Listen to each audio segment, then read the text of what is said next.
Well, so far, February across southern Ontario has proven to be quite the opposite from normal.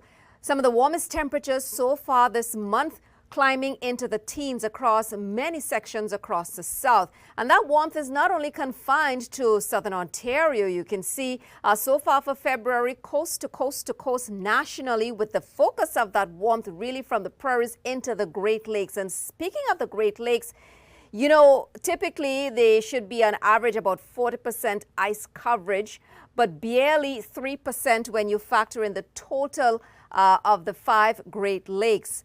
Some of that warm weather into northern Ontario, you can see their February mean temperatures so far this year just under the freezing mark for parts of northern Ontario. And many of these cities are typically well below the freezing mark for daytime highs.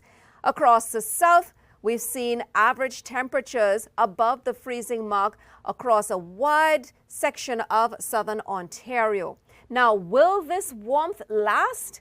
Unfortunately, perhaps not. Take a look at the central plains of the U.S. We're tracking a low-pressure system that at this point in time looks like it could be bringing some accumulating snow for parts of central and southern Ontario.